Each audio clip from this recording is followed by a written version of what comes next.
नमस्कार मैत्रिणींनो, आपले स्वागत आहे अन्नपूर्णा गावरान रेसिपी या मराठी यूट्यूब चॅनलवर. तुमचे मनापासून पुन्हा एकदा खूप खूप स्वागत आहे. चला तर आज मी तुम्हाला कैरीचं पिठलं कसं बनवायचं ते सांगणार आहे. अत्यंत साध्या सोप्या पद्धतीने चवीला भन्नाट असं लागणार आहे. उन्हाळ्यामध्ये कैरीचं पिठलं तर एकदा तरी बनवून बघा. एकदा जर बनवलं तर पुन्हा पुन्हा बनवून खाशाल. चला तर आपण आता कृतीला सुरुवात करूया. हे बघा, आपण एक कैरी घेतली आहे. कैरीला स्वच्छ धुवून घेऊया, त्याचं देठ काढून घेऊया. किसणीच्या साहाय्याने सर्व कैरी व्यवस्थित किसून घेऊया.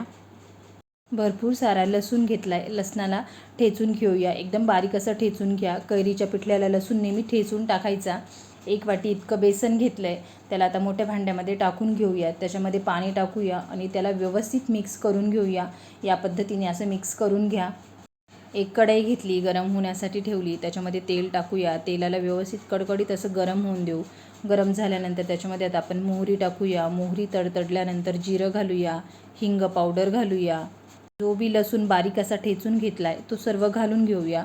त्याला गुलाबी रंग येत नाही तोपर्यंत व्यवस्थित परतून घेऊया. लसूण परतल्यानंतर त्याच्यामध्ये आता आपण कढीपत्ता टाकूया. बारीक कापलेल्या हिरव्या मिरच्या टाकून घेऊया. त्याला व्यवस्थित परतून घेऊया.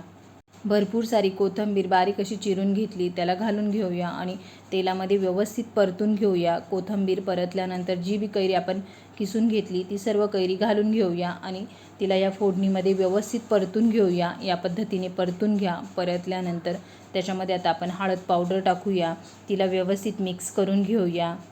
जितकी व्यवस्थित फोडणी देशाल ना तितकं पिठलं खायला चविष्ट असं लागतं. त्याच्यामध्ये आता आपण जे बी बेसन पाण्यामध्ये मिक्स करून घेतलं होतं त्याला घालून घेऊया. थोडंसं कोमट पाणी घालून घेऊया गरजेनुसार. त्याला व्यवस्थित मिक्स करून घेऊया. उन्हाळ्यामध्ये ना तुम्ही या पद्धतीने कैरीचं पिठलं नक्की बनवून बघा. सगळे लहान मोठे आवडीने खातील.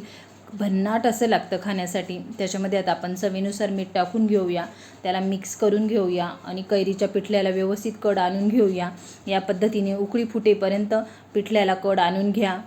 तुम्ही हे पिठलं भातासोबत, भाकरीसोबत तुमच्या आवडीनुसार खाऊ शकता. नक्की या पद्धतीने कैरीचं पिठलं बनवून बघा. आपलं गरमागरम कैरीचं पिठलं तयार झालं आहे. त्याला आता आपण एका प्लेटमध्ये काढून घेऊया.